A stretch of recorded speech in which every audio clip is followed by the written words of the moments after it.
Very frankly, some of you have maybe heard me use the term relentless joy. There's the definition tonight. It could not be probably a better definition of it. We played for one another. We played with incredible effort and energy and juice, as we like to say, and we did it for one another, and we did it against a very good opponent, and obviously we're really happy with tonight's performance. We didn't do certain things well, and as a coach you always are disappointed when you get out rebounded offensively, but to have 10 turnovers and force 18, we feel really good about that.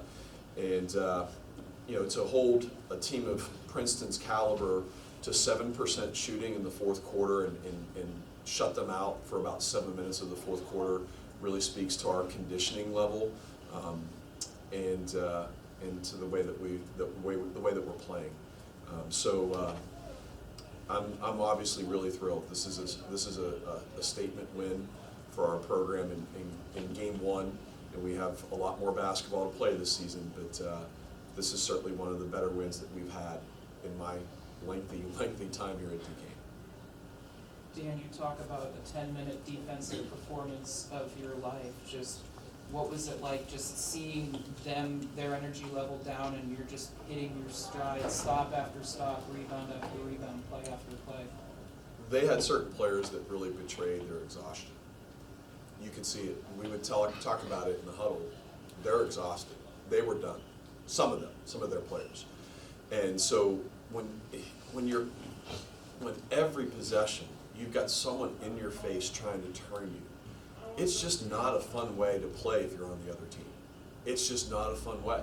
And so if we get a bucket and we're coming right at you, that wears on you. And I don't have the stats, but one of our stats that we'll track is how long it takes you to get the ball over half court after a made basket. And I would be willing to bet in the second half, in the third and fourth quarter, that it took them 6 and 7, even 8 seconds to get it over half court the majority of the time. That's talking about our conditioning level. It's talking about us being able to really defend them on the ball. We didn't get as many tips from behind as I would like, but you could tell that they could feel the breath of our defenders coming, and they were looking behind to see where it was coming from. So that is a win in a sense, and I couldn't be more pleased with what we did defensively. You mentioned the Fight Club analogy to me at Media Day, and now the secret is very much out, Dan. Just what was it like to see it finally executed under the lights in front of a crowd tonight? That's a great question. We have been beaten up on our male practice squad, who are awesome guys, and Trey. Trey comes to practice also, and we've been beaten up on them, and we've been just really waiting to play against someone else that was a woman instead of a bunch of dudes. And we did it against a team that is a great program. They're not just a good team, they're a great program. And we were ready for the game. I think you saw in the first 4 minutes, we all had a little bit too much of that juice. That's from me down to our male practice players that were helping being our student managers. We all had maybe a little bit too much there, but when you can play the way that we played today and hold a team of Princeton's caliber to 66, you have to feel really good about yourself. And we always preach, get to the fourth quarter and they're going to be exhausted, and that proved its point tonight. We knew Megan McConnell was going to have a good night, but going 24 in the season opener and being able to turn it on when she did, what was that like to see? She really did turn it on. I didn't really think about it in those terms, but she did. She turned it on in the fourth when we really needed her to. Against a really good pack line defensive team, she was able to get to the rim almost at will, which is really great to see. She shot the three well, which shows all the work that she put in this summer to expand her range and really shoot the three at a very high percentage. Obviously, she didn't shoot any free throws this summer. But I joke because I know Meg's going to knock those down when the time comes. To play in this kind of system and play 36 minutes, I don't want to play Meg 36 minutes.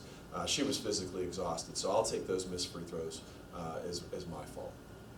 Talk about the relentless joy during a game. I'd imagine that your coaching duties sort of occupy you from being necessarily the one to bring that. So do you turn into players and to be your leaders in terms of upholding that philosophy between the whistles?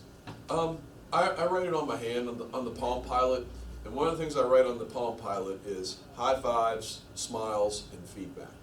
And so it's really important that high fives and connecting with your players really matter. Giving them feedback after they've come out and they've sat for 30 seconds and trying to give them feedback.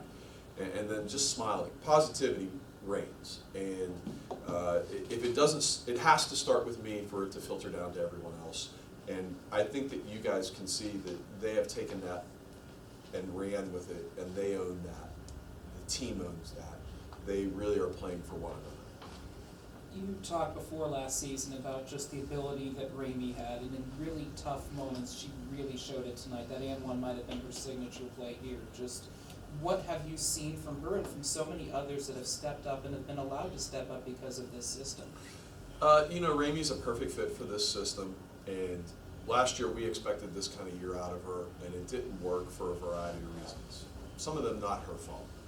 And, Ramey has come to work every day and practiced really well and been a really good practice player. She did that last year and it didn't work in the games. It works in the games now. And she's been really good.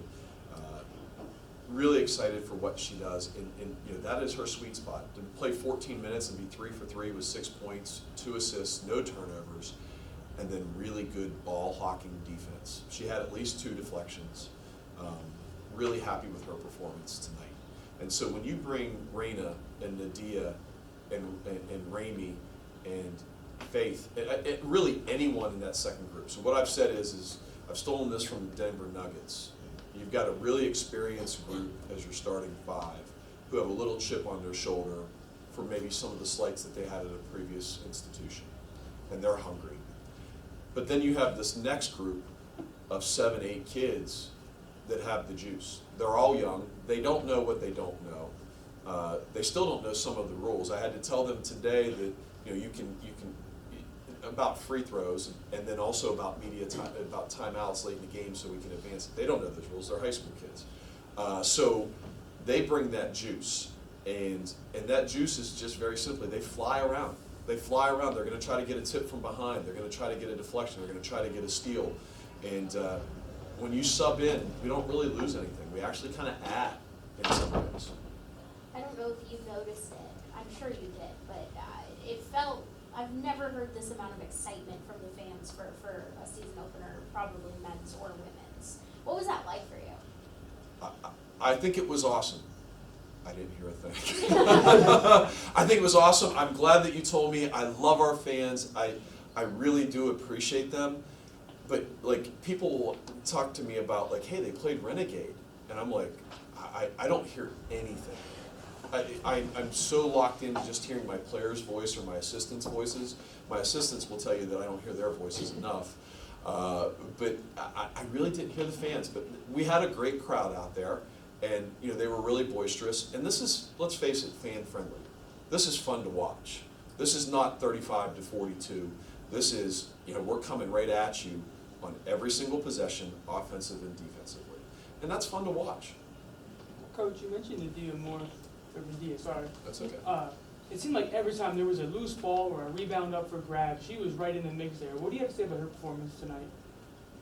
That's the person that she's been since the day she's arrived on campus. That's the way she's played every practice of every day. And Nadia plays with a little bit of a chip on her shoulder. Well, no, she plays with a chip on her shoulder. And I don't know if I've, in 28 years, been around someone that instinctively understands where the ball is going for an offensive rebound.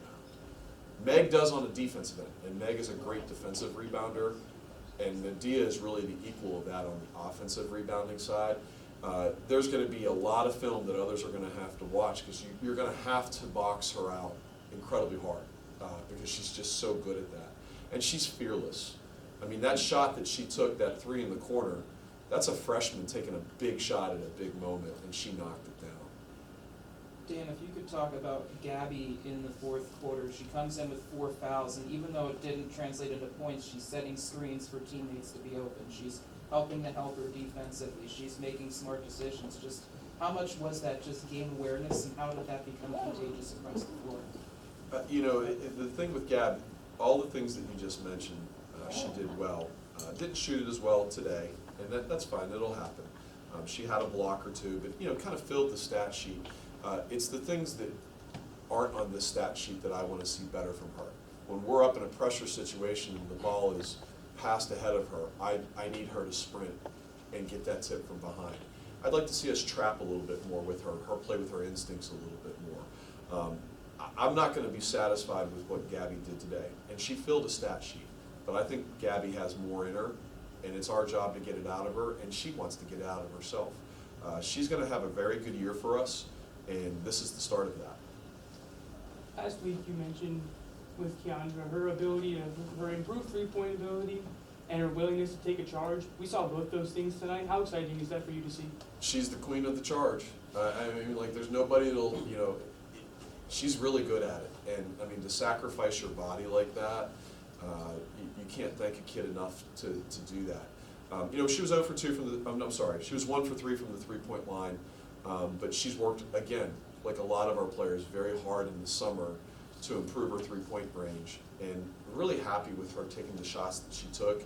And it'll be interesting to see how other people play us, because if you don't guard her at the three-point line, she's just as good a three-point shooter as anybody that we have on our team. You guys played 12 players tonight, and what does that speak to? Because some of them were freshmen, so what does that speak to in terms of the depth, and how encouraging is that to see?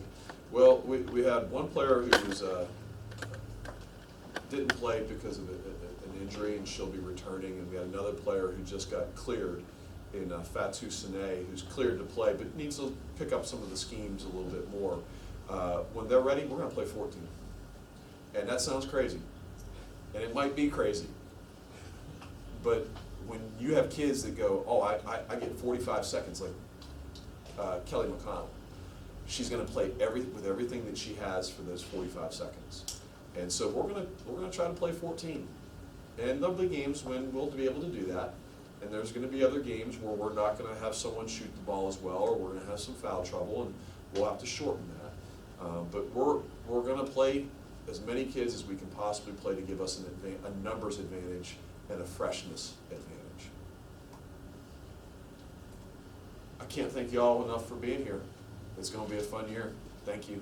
Thank you for supporting women's basketball.